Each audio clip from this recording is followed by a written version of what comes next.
So this is a video I didn't expect to make as quick. The Massey is leaving us today. Her time on our farm has come to an end. In a few hours time, she's going back to the main dealers and we're picking up our new tractor. On last Sunday's video, at the end of it, if those of you watched the end of it, that we're looking about a new tractor. So I looked around a few dealerships, all local. The only dealership that wasn't local was W.R. Shaw. Because we did look at a New Holland. Yes, we looked at a New Holland, a T6 175. We looked at Valtra then, and we went good luck through them. I was very keen on them. We were looking at one that was fairly new. It only had 500 hours on it. It was a demo model, but it was 4-cylinder, and I kind of wanted to move away from 4-cylinder. I wanted to go back to 6-cylinder because one of the main reasons as well this tractor's going is we are thinking of buying a baler next year or the year after and doing most of our own second cut ourselves. And the case will be back and it'll be well able to do wrapping and raking and things like that. So we have the work first because I have 2 nephews down there, my brothers, and I have my own 4 ladies. So we have the work first. So that is why basically the Massey is going. It's running really sweet. It's in really good condition. Any of you that follow the channel know this in good condition. We had things in this, yes, that had to be fixed, but we fixed them. And we fixed them right so that we know the next person who's going to get it knows that they're fixed absolutely 100%. And the tractor is not going to let anybody down. It's going to be a good purchase for someone, whoever goes to next, and can go on for many years to come. The tyres on the tractor as well are still about 70–80%. We put new tyres and new rims in this tractor when we bought it, and we didn't do an awful lot of road work. It was nearly all field work, so there's a great set of wheels on it. I think everybody just comment on the wheels. They do set her off. They do make a great job of that tractor. But just felt like the right time to make a change. I had a good conversation about it lately, and you know what, we just felt, you know what, we'll change. We'll get something different, something a lot fresher. So what I'm going to do is I'm going to take this mower off and I'm going to give her a quick wash down. I'm going to bring her up to the dealership and you get a look at what we bought. I'm not going to delay any further. Let's get straight into it. So this is our new purchase. This is a 150 horsepower Dyna 4 151 Ferguson. Nah.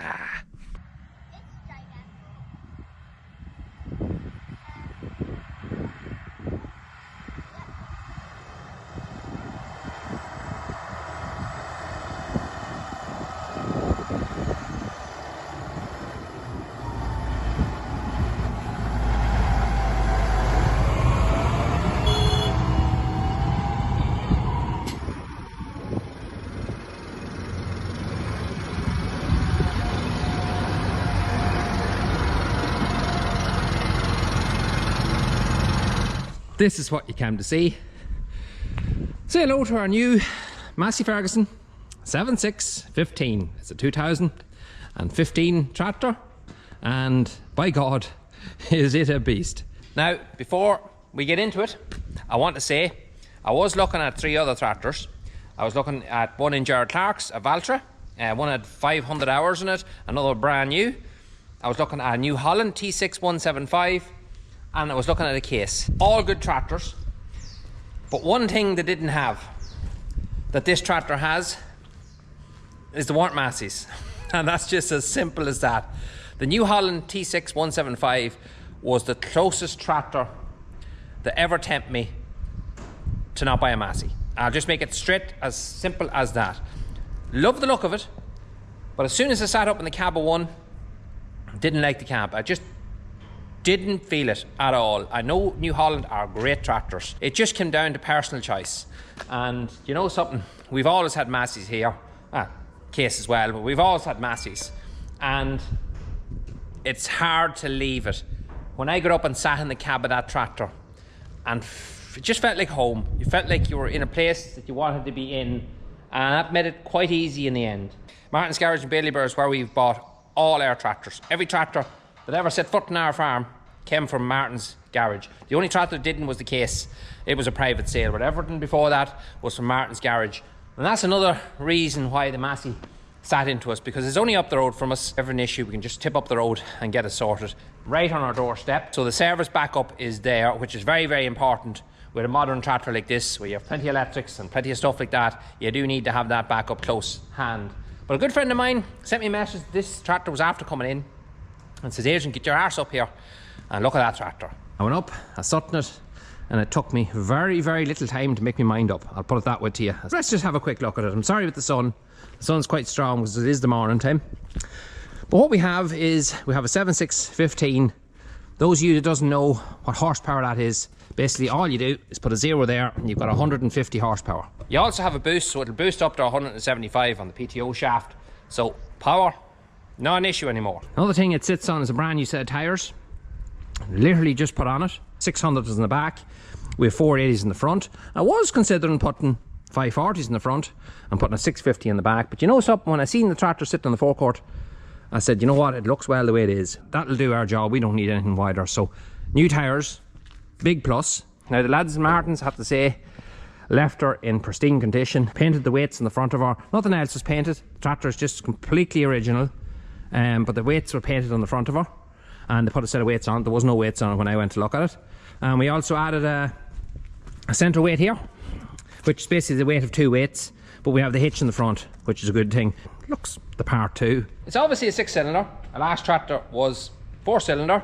That 6470 of mine, animal on power. But this is just a different animal altogether. As you see, AdBlue. Yeah, I'm not saying more about that. Full work lights all around, standard spec. Obviously you have all your controls in the back for your arms. You also have your PTO control here, and you have your controls here. Now we have a lot more settings to control your PTO on this tractor. So you can have a setting in there where you can adjust. When you come along here, you can turn your PTO on, and you can have your tractor will rev up to whatever revs you have it set for on your dash. There's loads of settings on this tractor. It also comes as well with the arms. You can have a setting on these where if you want the arms, whatever job you're doing, if you want the arms to lift quicker, you can set that when you go lift the arms, have a preset that the tractor will rev up to a certain revs and lift the arms much quicker, and the same going down, it does the exact same thing. It is packed with features. Half of them I won't use, so off position will probably be on a lot of them, but they're good to have. Definitely a good thing to have. A lot of people ask what this box is. That's actually just your batteries. And another thing you see here, we all know what that is. This tractor is air brakes, which is a big difference for us. We've never had a tractor before with air brakes. Seen them on other tractors, everybody says good things about them. So yeah, another nice upgrade for that. So you get different options for cab suspension. This one is sprung suspension, because the first thing I done was took it on the rough road we have. I slugged her on, glided across it, fierce smooth. Oh, comfort is incredible. That's one thing I wanted, because the last tractor wasn't the comfortablest because of the roads we're on. They're terrible bad roads, and when I was slurrying with the tanker, I did feel like a wash machine at the end of the day. I won't tell you a lie. Obviously I forgot to mention, of course, the front suspension, which you can turn off and turn on if you have a loader on. Some people don't like the suspension on, the loaders in the front, but it's there. And it makes some difference to the tractor. Auto Sparky stuck 2 aerials on it first. Yeah, he seen the video and he put on 2 aerials onto the tractor. He says the young guys love them. So yeah, there was one on the last tractor when we bought it, and he says, yeah, throw on 2 CB aerials. He says they look well on them. So Auto Sparky supplied them 2 aerials to us. So thanks very much to him. Always a good chap, always works well with us, and yeah, I think they do look well. Up we go to the beast. What's warm in here? Hard to show it on the camera, but don't worry, this tractor will be on loads of videos from now on, so you'll get to see loads and loads and loads of it, different angles inside the cab. But what have we got? Just a basic rundown. Things is different. On the last tractor we had a different console here. You had a clock. That's one thing that's missing. I wish they had kept the clock. It's nice to have the time. You have it on the radio. I put a new radio into this. We'll talk about that in a second. It'd be nice to have the clock on the top. I wish they had kept that feature.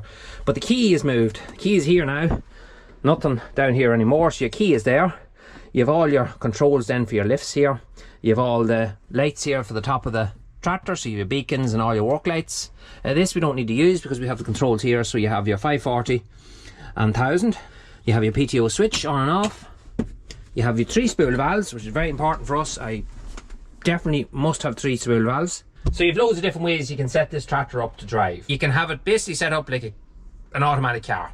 That's a simple fact of it. Or you can have it in more manual mode, which is what I want. I like to be in full control of the tractor at all times. And kind of old school. I'll probably learn to use these bits and pieces. I'm going to try to make myself learn how to use them. and I probably will fall in love with them. One thing we do have is when the hedge cutter goes on this tractor, we do have a mode that basically when you put your foot on the brake, the tractor will stop regardless of the tractor being in gear. The tractor will stop, and when you take your foot off the brake, the tractor will move again. You don't have to use the clutch, you don't have to change range or gear. It's a great feature. You have your fridge. Would you believe I never knew that was a fridge? On my other tractor, I kept a fire extinguisher up there, and it was only when I told Ronnie about it, he laughed and said, "No, Adrian, that's what they are, sandwiches. That's a chill box." Now I know, after all that time. Air conditioning, temperature of the air conditioning, all exactly the same basically vents. The colour of the roof now is a lighter colour. Yeah, the dark colour was nice too, it was easier kept. Bright might be just as easy kept. It's a nice, bright, pleasant place to be. And you have your 4-wheel drive, and then you have your diff, and a couple of other things there. You also have your suspension, so you can push this button, you can turn the suspension off, you'll see the tractor low and down, and if you touch it again, the tractor will rise back up again. Probably will always have the suspension on. I can't see any reason why we would ever turn this suspension off. We'll just turn the dash on. So you can see the dash, it's all different now. So you have this display here, which you get to in a second, but this one here is just basically your gears, your PTO, speed, all them kind of things come up on that side.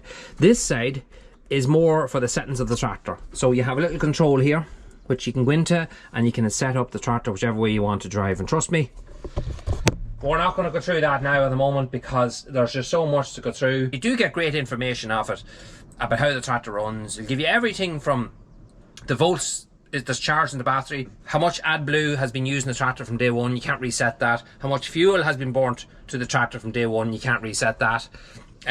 You've just loads of information, and then obviously you've loads of ways you can set the tractor up, how you want it to behave on the road, how you want it to change between ranges. Do you want it sharp? Do you want it smooth? I'm not going to get into that whole complicated section yet, but over videos I will show more and more on that. If you have a question, feel free, stick it in the comment box, and I'll do my best to answer it, because I'm still just getting used to all this, so it's a learning curve for me too, but I will share it with you as the experience goes on. This side is very same as the other tractor, same box there, but one thing I do have is I have a proper passenger seat with a belt. I do bring my kids with me now, my oldest kids with me on the tractor, and we're working in the fields, so a seat belt for myself and for them reassures me. Another thing that was missing on our other tractor, if any of you follow us properly, was missing the cushion in the back. I was missing this side cushion as well. It also was missing the foot pedal, so it never was a comfortable place to bring anybody with you as a passenger. Now hopefully they're with me more often now, and I can teach them actually how to drive this tractor, because Nicole will be fit to handle it, not on her own. No, don't worry, not on her own, but she will be fit to learn to drive a bit by bit when she's with me. I also have a nephew there at 15, Philip, who's in secondary school, and he's mad keen to get learning how to drive the tractor as well, so we'll probably show him how to do a bit of work. Pretty much it is an easy tractor to drive. So one difference there is in this tractor, and some people might comment on it, and you're right to do so, is it's not Dyna 6, it's not Dyna VT either, it's Dyna 4. Is that not going backwards? Not really. Dyna 4 is not a disadvantage, not in any shape or form. Some people love Dyna 6, I love Dyna 6. But seeing this in Dyna 4 didn't put me off at all. I've drove loads of tractors that have Dyna 4. Some people love them, some people hate them.